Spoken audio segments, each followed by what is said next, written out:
Microphone is muted. Okay, sorry for the trouble. Welcome again to yet another live session of this course, AI in Human Resource Management. I'm happy to see I can go through the portal and I can understand that you guys are punctual with respect to the assignments and a lot of feedback I'm receiving on a positive note. It's really encouraging, and I'm really happy to have floated this course, giving some updates into the real world scenario, what is happening with respect to artificial intelligence, specifically in the domain of human resource management. One thing I would like to underscore in the beginning is that it's an evolving concept. So you see that the development and the evolution is happening in different spheres, not only with respect to human resource management, but specifically with respect to all the possible dimensions where human beings are involved in. And human resource management is not an exclusion to that. And that is where the significance of this particular course lies. I had got some particular queries with respect to the module 8, which I'll walk you through. But before that, I'll just look into the questions. So if you have any questions, feel free to ask now itself so that you can clarify that.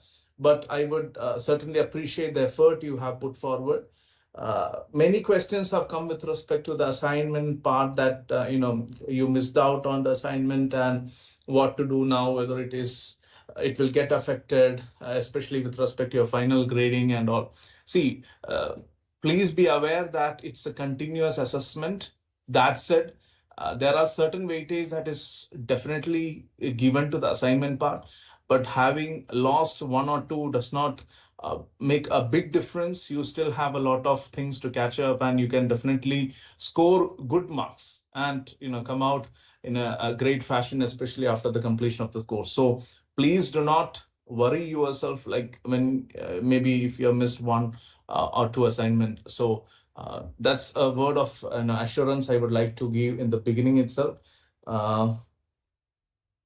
So there's a question. Can you let me know why there is rerun? Okay, specifically, there are some corrections that the module is taking it up with respect to the answers, the choice of answers. So regarding that, but it will not certainly affect you in an adverse manner. Be assured of that, Abhay Kumar. So I'll get into, meanwhile, you can post questions, but I'll get into some of the typical questions that I have in my hand, and that is with respect to the module 8. You'll be having the module 8 and coming up module 9 that will come to you.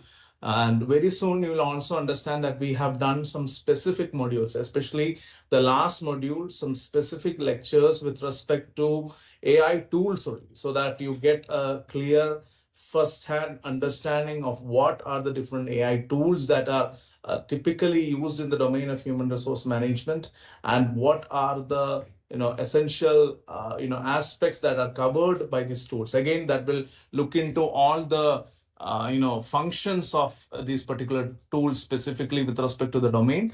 But again, that word of caution I always reiterate in my class also, that what is your requirement? Based on that, you have to choose your tools. So it's not that some fancy tool is coming up and it's good, but everything has a cost associated with it. Maybe not direct, sometimes indirect. But that said, you are the person who has to decide what type of tool you are going forward with. What is your requirement? That would be the point to start thinking about which tool. And based on your requirement, you can definitely narrow down or zero down to any one particular tool. So again, Jasmine and who are thinking that you have missed some assignments, please do not get disheartened. Obviously, there is some weightage associated with assignment. I'm not denying the fact. But that said, you have the big end-term exam that is coming your way. You will definitely have your say in terms of your understanding of the subject in that particular exam, and you can definitely bring out a reasonable level of understanding, and that will enable you to fetch more marks. There's no doubt about it. So people, please do not worry yourself if you have missed a couple of assignments. Still a long way to go when you're looking into the the evaluation part specifically. So I do not think that there is any actual possibility of attending the assignment again, but past is past. Let's look into the future. Let's look into the possibilities that are lying ahead. I already mentioned that there is a lot of possibility with respect to your end-term exam. Your whole marks to a certain extent is decided by the performance in your end-term exam. So please do not worry so much about the assignments part. Yes, it is important because people who have attempted and who have not attempted, there should be some difference, obviously. So that difference would certainly be there, but there are avenues to catch up, especially with respect to your final exam. That's what specifically I wanted to mention. So there will be publication of, yes, you will get the notification within sufficient time. Abhay Kumar, please do not worry. So we'll just take up Module 8. Module 8 actually looks into challenges and future opportunities of AI in HRM. Many of you have raised some concerns with respect to that. So I thought I'll clarify a little bit with respect to that. Specifically, if you see the Module 8, I have divided into 3 lectures. That's the course plan, what it suggests. We are looking into challenges of AI adoption in HRM. That's the first lecture of Module 8. Then we have HRM digitalization, success and future opportunities. And finally, in the third lecture, we were looking into AI in career succession planning of employees. So basically, these 3 were the lectures that would have already come to you. And as I already mentioned, a lot of practical centric learning is coming your way, specifically Module 10, 11, and 12. And as I would like to reiterate again, Module 12 will have a specific lecture only as part of the practical orientation, where I'll be looking into the multifarious tools or different aspects or criteria where you're employing different tools and what these tools do. So I'll be looking into that specifically in one lecture. So when you're looking into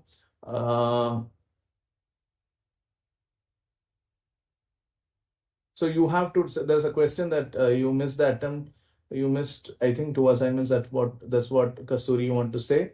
You pay the exam fee, you are eligible for exam. I suppose, yes, you are eligible for the exam fees, to be given since you have already paid. So need not worry regarding that. Okay, when you're looking into this Module 8, specifically, the first lecture was challenges of AI adoption in HRM. So there is another question, so I'll take it up in a minute. So when you look into these key challenges, I have enumerated technological and data challenges as the first, if I remember correctly.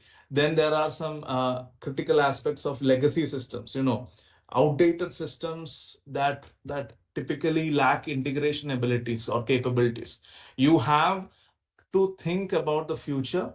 You are spending a lot of resources, specifically money, when you are thinking of upgradation in your systems. So basically think of your existing legacy systems. Are they compatible with the new systems? That is first thing that you have to think about, whether they are actually going to create some value or are they just an ornamental attachment to your existing part. That could be one.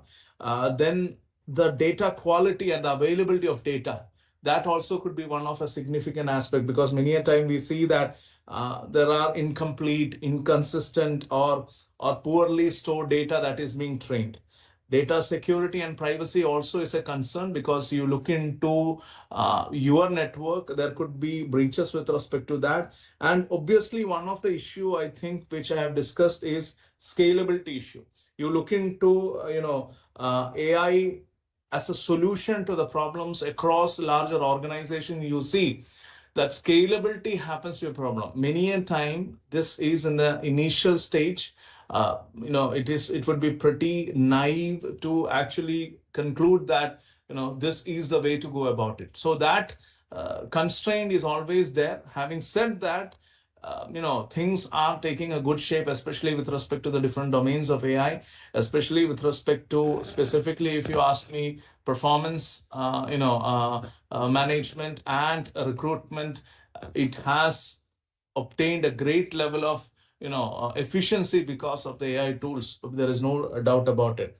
So one question here that I've received is, okay, can you please tell me which area is best for research in AI in exam? So typically, that's a very subjective question, Rajalakshmi. So I cannot certainly comment based on some person sitting here. You have to think about your interest. What is the area which you are working? 1 minute I'll take here because it is pertaining to research. See, there are different schools of thought, and two of the most significant schools of thought, if you ask me, with respect to research, is that one is that you come up to a problem, or let's say you have a problem in your mind and you tend to solve that. That is where the entire research begins in the first place. So that is one school of thought. Another is that you have some rough idea about a topic, you do a detailed literature review, you find out some gaps, and pertinent gaps are found out, and these gaps act as the anchor for your further study, or that is part of your research or the basement of your research. Now, there are different people who say different options about these two schools of thought. I'm a person who will definitely go for the point A, where you have a problem and you are trying to find out a solution for that. So the sense of belongingness is more in that you are indeed after you are indeed, all your efforts are channelized towards finding a solution to the problem which was otherwise bothering you. So that will be a better research, or outputs would be better in that case, because the belongingness is more, the involvement is more. So this is where I would definitely say, when you're asking me a topic, specifically what is your job domain, what is that you are working in, that will have a tremendous influence on what topic you are narrowing down to.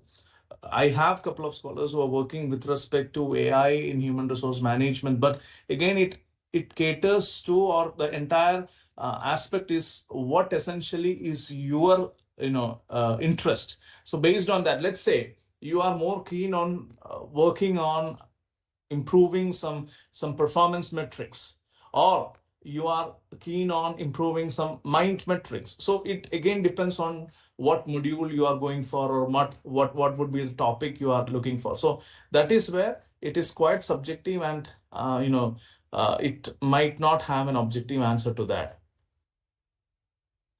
So one question is, I have scored high marks in all the assignments and I didn't opt for examination for a certain reason. However, I would like to know if there is any award of recognition that I attended the course might be helpful for employees who attend the course. Thanks a lot. So Prema, I'm not very sure about, because this is a very peculiar situation I am seeing, because ideally your entire set of certification depends on your end-term exam, or the final exam. So that is equally important. That's what I can actually say at this point in time. So I don't know what were the reasons of you doing assignments and not taking the examination, if I understand that correctly. But maybe the possibility is that you will have to look into the examination as well.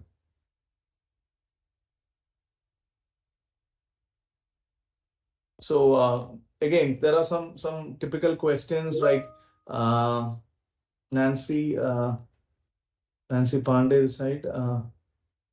Okay, I would love to admit that you are one of the finest tutors. Okay, thank you for that. Thank you for your compliment. Thank you. So I've recently qualified UGC NET exam and keen to know how to move forward from here. So it depends on, again, what's your area of interest, what's your aptitude, what specifically you are planning to do. Let's say if you are thinking of research and further a career in research, then definitely you got a head start with the UGC NET, what you're talking about. But that said, now you have to work on the topic. You have to understand what is your area of interest. Based on that, as if you have listened to me some couple of minutes earlier, I've actually defined the two schools of thought. I always tell this to my scholars. So it's again the same thing which I want to tell you. What is your area of interest? Maybe you can think of a problem to be solved, or maybe you can just look into a topic, a larger one, a broader one, and then try to narrow down and find out some pertinent research gaps based on a very systematic literature review, and then you can work on those pertinent gaps. That would be another way to go forward. So if you, Kanika Godani has a question. If you typically look into, this is a question from, first I'll take Kanika's question. When will we get our, you will get those admit card within the scheduled time. Please do not worry about it. Okay, your question is career path of HR analytics. See, you are looking into human resource management domain today. The whole HR is driven by HR analytics, if you ask me. You are essentially talking about HR analytics in larger organizations when you're actually talking about HRM. So it is as simple as that. Smaller organizations may survive for some more time without HR analytics, but typically speaking, the entire larger set of organizations with a sizable population with respect to the workforce, they have definitely transformed themselves into the HR department specifically have transformed themselves into HR analytic mode, and this is what makes it all the more relevant. See, there is no way going forward means everything is attached to that. So you look into your vertical. Let us look into somewhat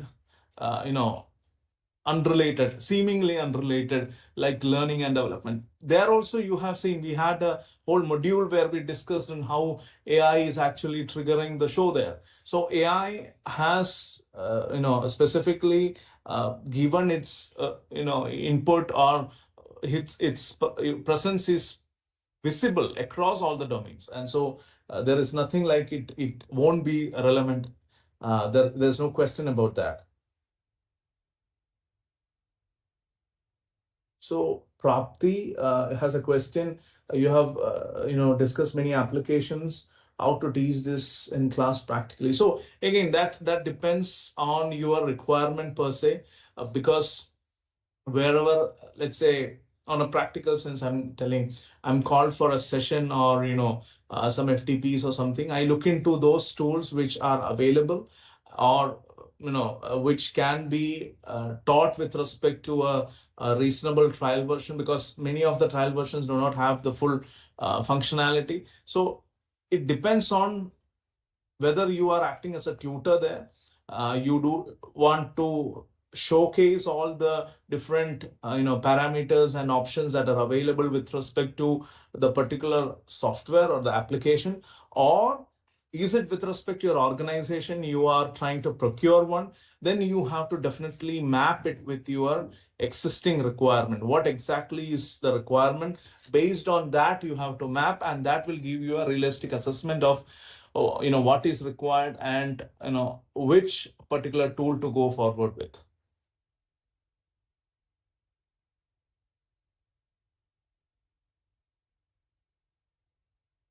PhD topic is role of technology in talent management. Okay, so that is definitely a good way to start with, but again, you have to narrow down to a particular topic. If you ask me, Kanika, you have to think of some contextualization that you have to bring to the topic that is vital, and that will give you a sense of completion when you actually do something in a particular topic. So every topic, not only this thing, every single topic should be contextualized, should be specific enough so that you get some idea with respect to that. So Tamrisha Patnaik, so I think that metaverse, there's a specific module that is coming your way. I'll be also discussing that in module 11 and 12. Specifically 12 will be having a concluding session. I'll be talking about that in detail. So maybe you can wait for 1 or 2 weeks, and if this question is not getting clarified, we can have a discussion in the next live session. So possibly this is a module in itself, so I don't want to venture into that at this point in time. But I'm pretty sure after going through module 11 and 12 specifically, you will not have that doubt. AI is scary for new developer. I missed out on the question. I don't think AI is scary, but the thing is, as I generally say, whatever is not, understandable, if I can use the word, or whatever we cannot comprehend, generally we take it as a danger. So that is the only thing that is going with AI also. So in the beginning of, let's say, the this particular century, or the couple of decades before, when computer came in, there was a bit of fear psychosis associated with that. Then internet. So all this technology has a certain level of or element of fear psychosis people associate with that, but that is just a matter of time. That's what I believe in, and things will get settled very fast. That's what I hope for. Definitely, Reenu Thakur, she's having a question whether AI in HR, in the realm of that, data privacy and security is at stake. See, this is where I started with the discussion, and many of you had asked about that module 8. See, when I'm looking into challenges, one of them is the technological and data challenges, where I've already mentioned about the data security and privacy challenges. Another is the organizational and structural challenges, something like the inertia, resistance to change, or maybe the talent gap, or lack of commitment of the higher management or the leadership. All these aspects typically will have certain level of question associated with respect to the success of AI, or there might be some misalignment of goals. Organization might be thinking of working in this dimension, but individual goals there might be in a different, or might be tangential. There might be lack of strategic intent. So all these aspects typically will have issues, will have problems, and this is what I typically wanted to address when I'm talking about the module 8, where I'm looking into the challenges of AI adoption in HRM. Good afternoon, Avdesh. How essential is data analysis skills in HR field in order to prediction trends? See, when you're looking into AI, when you're looking into ML, it is basically math. It is basically statistics. Let's be very clear on this. It cannot be anything other than that. So you're looking into, HR analytics. It has to have that element of, calculation. I think your worry is that also. It is certainly a strong, front runner of the analytics domain. That's what it is. So you cannot have, simplification with respect to human resource. It is as complex and as severe as business analytics, and it is as tricky and as critical as business analytics. So that is what makes it more critical. I would certainly ascertain that.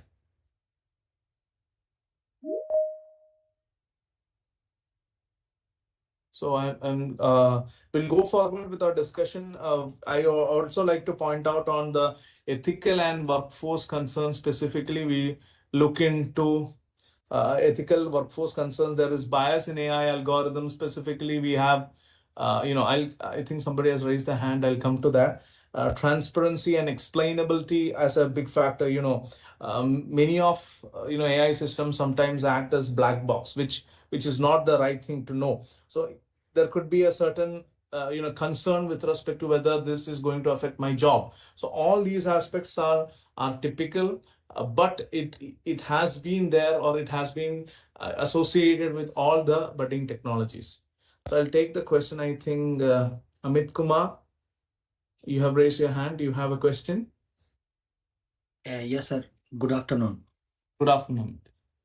Sir, actually, I'm not from HR profession. I'm basically from quality function. I have over 20 years of experience, and I'm trying to do something new. Okay. In this HR domain. Okay. Like for recruitment process, how we can use this AI? Okay, there's a for new disconnect. hiring. I cannot hear you. My question is, Yeah. for hiring or recruitment process, how we can use AI? Okay, so typically there is one module. I think the initial few modules, and typically from module 2 to 3, I certainly have discussed this thing entirely. To answer your question in a very simple manner, let's say from resume screening to conducting interviews, we can take use of chatbots, we can take use of different tools which give us objective, which give us timely and prompt shortlist and selection. So there is a lot of possibilities that are associated. I don't want to go to the depth of this because there are being modules that are being covered, specifically the initial modules where I start AI in HRM specifically with the recruitment part. But to answer your query, it has found out the most significance, especially AI has found out the most significance, especially in recruitment and in performance management, if you ask me. So recruitment, it has transferred or transformed the entire domain. It has made the vertical of recruitment much efficient, much objective, specific to the resume screening, the possibilities with respect to selecting the right candidate. you know the number of applications are humongous. So you cannot rely on the traditional methods and methodologies of shortlisting and selection. So these things are getting updated. These things are getting more effective. I would definitely look into this. I would suggest you to go forward and look into initial few modules, specifically module 2. And module 3 also gives a detailed understanding of person job fit. So that would be the right way to go ahead. But I think, Amit, I could at least throw some light into the query that you have raised. Okay, sir. Yeah, understood. I'll check these modules. Okay, please go through that. I have another question, I think. Sir, Kuntala? one more Yeah. question I can ask. Can I ask one more question? This is Amit. Yeah, Amit, please go ahead. Kuntala, I'll come to you. Yeah. If which app to use for making the resume? AI app? Again, any it is not with respect to app. I'm actually looking from the employer point of view. I have discussed a lot of applications that are there in module 2. So again, I will not get into that domain because that is lengthy. Another thing I would also suggest is if you can wait for module 12, the penultimate lecture, right? That will also deal exclusively with all the tools and apps that are being used in AI, not only in recruitment, but in all the verticals. I have had a detailed discussion with respect to that, because if I am explaining it here, it will be just a theory, and I might not be able to give the real experience. So I have taken down different tools, screenshot by that, or tool by tool I have gone, so that you can get in-depth analysis. So you go to the initial module number 2 and 3, specifically module 2, and wait for module 12. I think your answer would be clarified, or your question would be clarified by that time. Sure, sir. Thank you. Understood. Okay. Yeah, Kuntala, you have raised your hand. You have a question. Yes, sir. Very good evening. And your all the modules I had gone through, it's very informative, and academically it help us also for in our regular job. I have a doubt, sir. Doubt, or you can say my query is, for any type of generative AI tool, we need to give a query. Without a proper query, we can't expect a relevant reply from that tool or any chatbot. So how we can develop this prompt engineering, yeah, prompt from our end, so that how we can be more articulate about what is our expectation from these softwares. So how we can develop this, or is there anything, any such queries or any other natural language program which can articulate our queries in more authentic way or in more professional way, so that we can get a correct output from the software.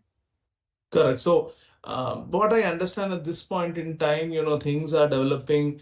We have the specific to Gen AI, we have the DeepSeek coming up, but I'm not going into that. Rather, I would look into this from a different angle. Let's say, if you want to have a clearer output or more related output, if that's the word I think would suit, right? You have to actually think of the inputs also in similar way. Many a time you see that, let's say person A and person B, they are checking on or working for the same output, maybe a draft of a letter or an anchoring script, or maybe some sort of a proposal script. You will definitely get different outputs. It certainly depends on the input, one. It certainly also depends on the learning that is happening. So many a time what happened, you must have also, I don't know whether you have checked it out, the responses get refined over time, right? So the whole tool starts understanding your context. Sometimes it comes to a level that you just input that, so and so was available and you want to draft a letter, something like that. It takes into context which you have already been trained on with respect to that tool, and it generates a very fine copy. But let's say person B, who is using it for the first time, definitely will not get the required quality or what is the desired output. So here the key aspect would be go to maximum possible clarity that you can actually provide as an input.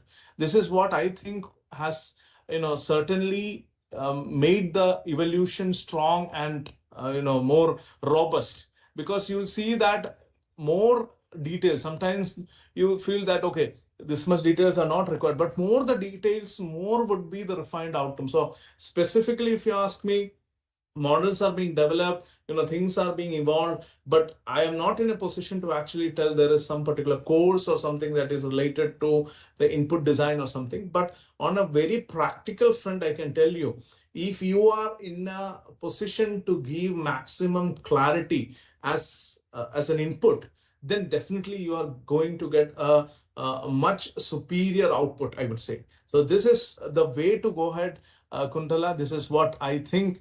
At this point in time, I can actually guide you with that. But if something, some particular tool or something that comes up where you can actually customize or tailor make your own input, then I'll definitely get back to you. So Imran Sheikh, I think you have a question.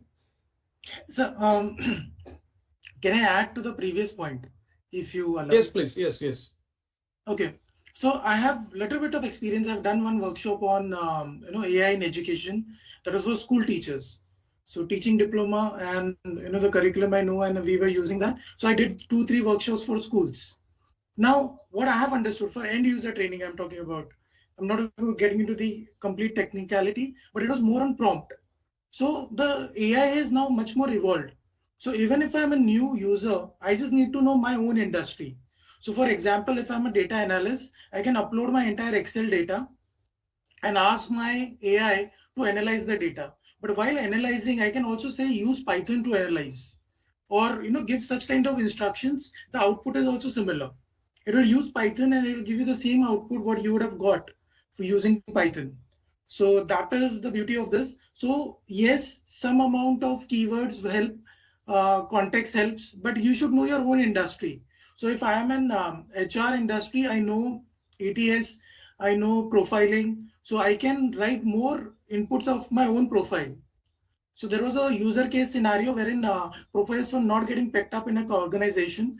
The HR recruiter had set it in such a strict manner, so the resumes are not getting picked up. So they had to change it.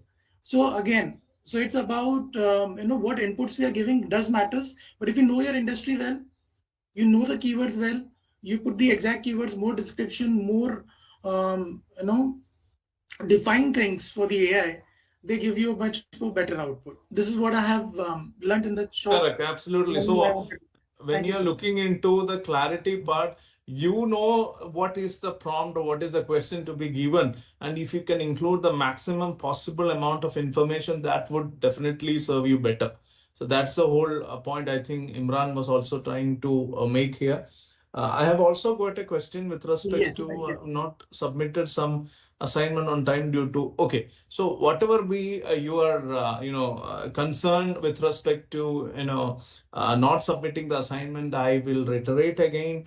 Uh, People who have done assignment definitely will have an edge over the others. I'm not denying the fact, but having lost opportunity of submitting one or two assignment does not matter that much. You have a larger chunk of examination marks that is lying ahead of you. But as a teacher, as a mentor, and as a faculty of you, I would definitely say, rather than just focusing on the marks, please try to learn from the topic, have vast experience, because this is something that is going to make your future, at least in the recent future, I can say. So this is what is coming your way. Please do not worry that much about the marks.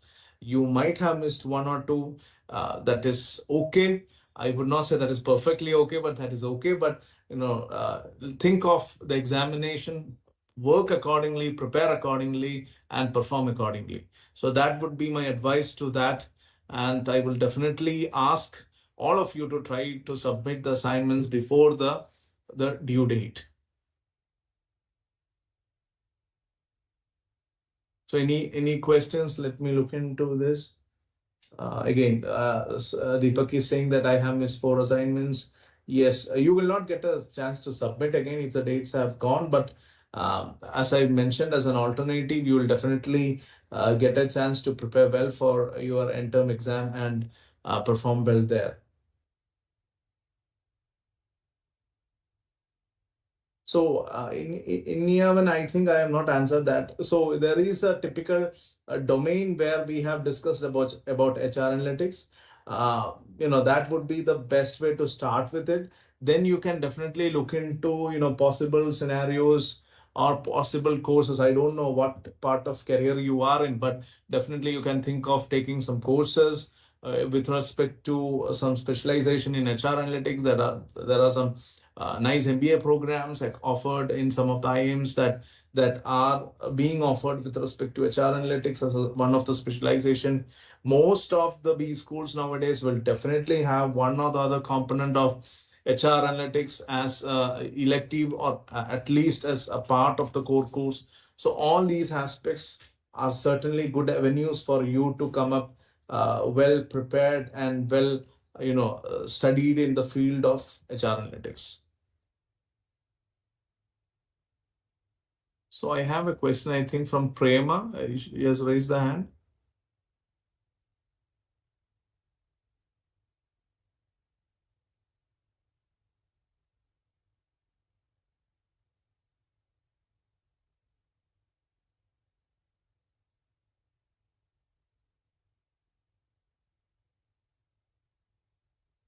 Okay, if there are no more questions with respect to that, I will continue my previous discussion where I was looking into the challenges. There are also some typical challenges which we didn't discuss, which was legal and compliance challenges, and also the financial and investment barriers, like let's say high initial costs. Many questions that have come up my way is what tool or which tool is the right one for our organization or for me in general. So all these typical questions will have aspects or constraints with respect to the resources you are having in your pool. Let's say you are having a large amount of resources and you can actually think of having a plethora, a large number of tools specifically, then there is no harm in going forward with that. But if, let's say, your pockets are limited, you do not have deeper pockets, and definitely you have to think about the usability, about the practicality of the tool, and based on that you have to move forward. So these are two different things which generally you have to think of when you are looking into a tool. There is a problem of uncertain ROI. You are looking into difficulty measuring the return on investment in time.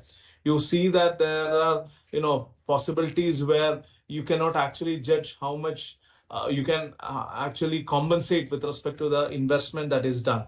And there is also this lack of clear guidelines, uncertainty about best practices due to the evolving regulations. That is also there. If you have looked into, the AI in HRM specifically with respect to the legal and compliance challenges, I would definitely say that every country, every region is having a different, equation or different framework, be it ethical, be it legal. So it is difficult at this point in time to actually say which is the right way to go ahead with. So that is another consideration. So if you ask me, you have listed down a lot of challenges. What are the typical ways of overcoming the challenges? Or if I can ask, what are the best practices? I would definitely say, as we have discussed in the lecture also, you must have gone through that. I'm just reiterating it. Building AI literacy is the first and the foremost way to go forward. Educating HR professionals about AI, that's what precisely I think you all are here for.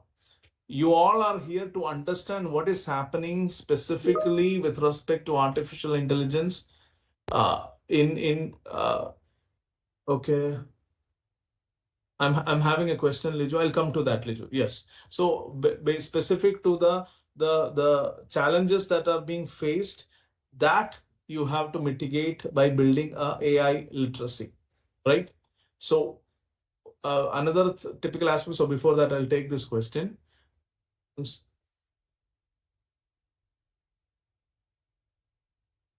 When selecting the AI package developed by the implementing partner for deployment in organization, how can we assess the right? For example, AI recommendation of fact.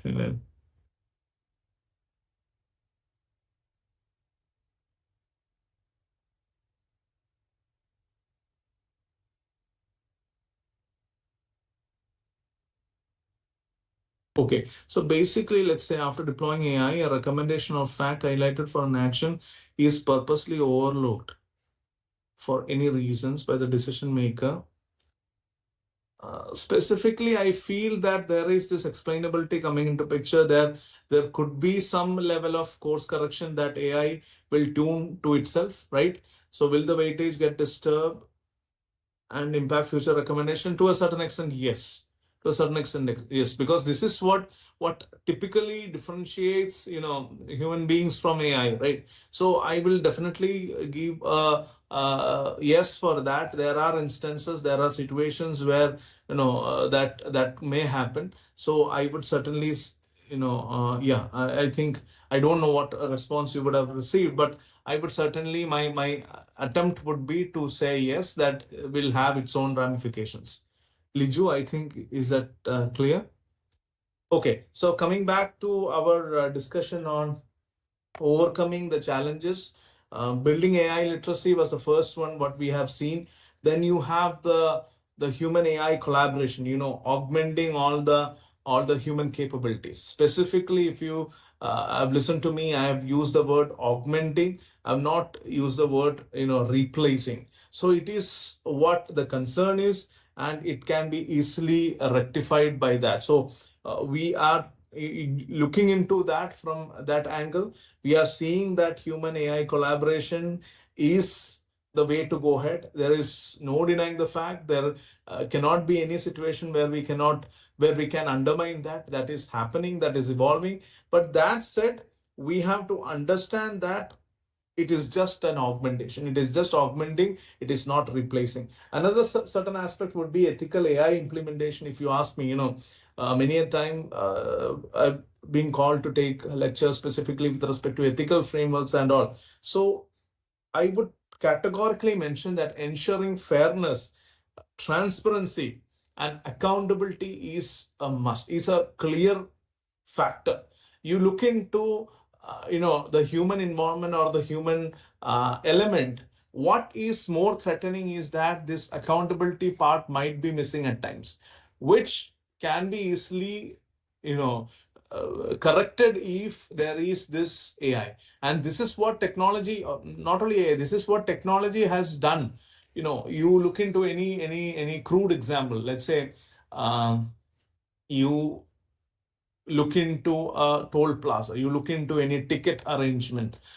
The moment you are going technology based, the chances of making error and the chances of having any sort of malpractices or corruptions are getting minimized. So this is what typically is the ethical consideration that you should be having when you are looking into AI or when you are looking into the human AI collaboration.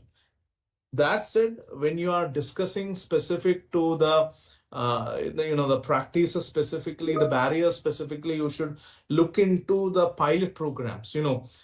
Starting with small controlled projects is the way to go ahead with that. And we have to understand that those can be achieved in a consistent manner if we scale up in a very systematic and calculated way. So basically, when you are looking into, I'll just check how to improve AI HRM. See, it is evolving, Vamshi Krishna, if you ask me. Typically, you see that every field there is a change that is happening. Not only with respect to the accuracy part, objectivity part, but also with respect to the speed, the promptness, the response time. All these factors, if you check the timestamp, it is becoming more and more efficient, more and more prompt. So this is what makes it a greater improvement, if you ask me.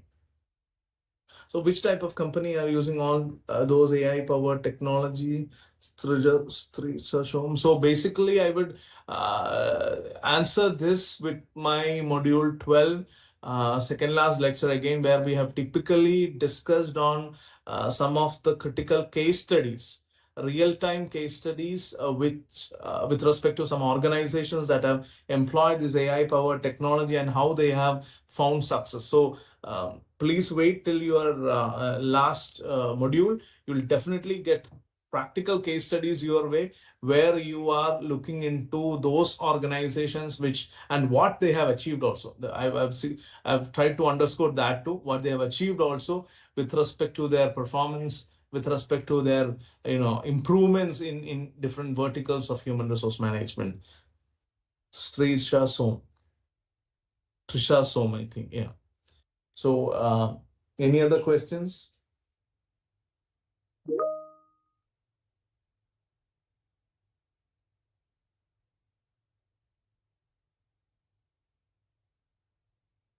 So just go through this module 8 and module 9. You will get a clear idea about what is happening with respect to the field of human resource management, specific to digitalization, future opportunities that are associated with HRM digitization, how AI is trying to improve, how the remote work, newer contracts or work collaborations are being governed nowadays. What are the relevance of different platforms? What are the relevance of different AR, VR platforms? We have also looked into some advanced analytics, some AI integration that is happening in the recruitment, that is happening in the performance management sphere, that is happening with respect to different verticals of the human resource management. So all these aspects typically we have tried to underscore in this module 8. We have also looked into diversity and inclusion. Many a time DEIB, right? Diversity, equity, inclusion, and belongingness. So this belongingness is highly, reinforced with respect to your understanding with respect to AI. So I have a question. I'm sorry, I was inaudible.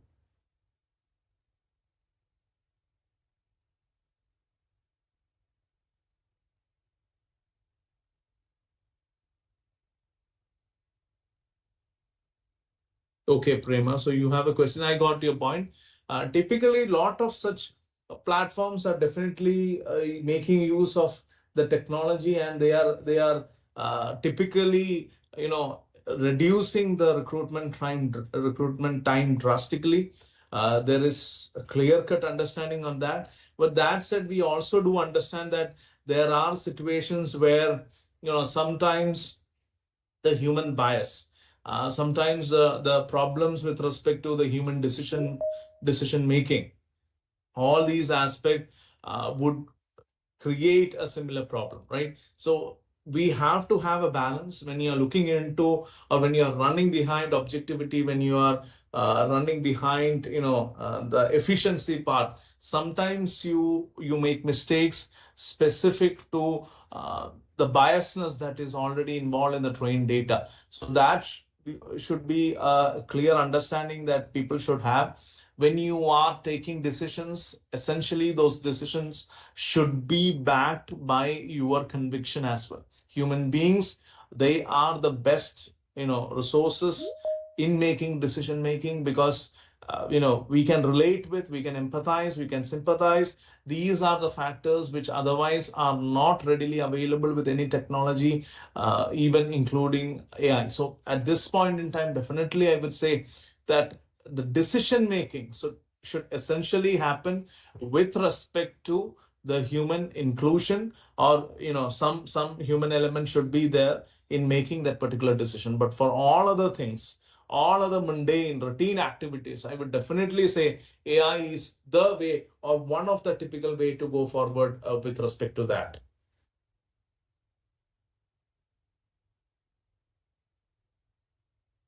Can AI be implemented in academic sector, Kanika? Certainly, yes. Why not? When we are looking into, let's say, different verticals, be it performance management, be it recruitment, and be it learning and development. See, there is enormous potential that is available in the academia. Things will change, and this is what I certainly feel. If you look into next 5 years or next 10 years precisely, the traditional method or methodology of teaching would definitely undergo a drastic change. There will be a paradigm shift where you are looking into, more of asynchronous learning that is going to coming your way. When you are looking into the COVID space or the COVID timeline, you saw that we were forced to do a lot of asynchronous learning, and people really enjoyed. And that's how, to a certain extent, the digital literacy and all the technical proficiency that we are claiming today, to a certain extent, we should give the appreciation towards that COVID era, where things were typically going online, and everybody were forced to do that in an online fashion. So that said, yes. The answer is definitely yes, Kanika. You have to watch out for that. Things are getting more asynchronous. Things are getting more tailor-made. Things are getting more, on the need-based delivery is going to be the way. So it might happen that you might not need the entire course. Let's say it might happen that you need just one element of the course, or you are focusing on that course. The multidimensionality, the new education policy in line with that, you are looking into different subjects, different disciplines coming together. You will see a collaborative learning. You will see a integrative learning. So all these aspects, pretty much you look into the module where we have discussed AI specifically in learning and development. I would definitely say that it is a big yes when you are looking at it from the academic point of view.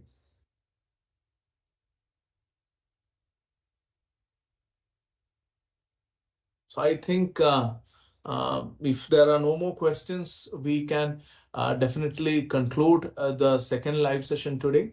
Just wanted to have one concluding sentence.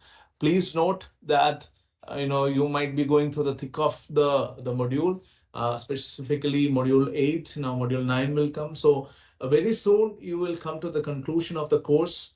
It is a very tightly packed course. Lot of content I've tried to cover within this. particular set of given time. So the attempt was to give to you as much as possible. So basically I tried to cover most of the tools. The theory part also were given due preference, but again, the intention was to give you at least a fair bit of idea of what is happening within the industry, what are the different tools that are associated, and specific to the last two modules, 11 and 12, you will definitely get a lot of practical orientation specific to different case studies, different tools that are being associated. I tried to dissect this and try to bring it to you in a way that is more compatible, more that you can absorb. So this is what the attempt has been. If you have still any doubts, please write to me. You can contact me. My credentials are always there in my slide, or you can get back from my profile. So connect with me. Maybe write to me or talk to me wherever possible. I can guide you. I will. Definitely, we can look into more ways of collaboration with respect to that too. So any doubts, please do go through or get back to me, or there'll be definitely, I think, one more live session will be talking again. So that point you can always clarify other significant doubts. Otherwise, learn well, keep learning, keep growing. Thank you.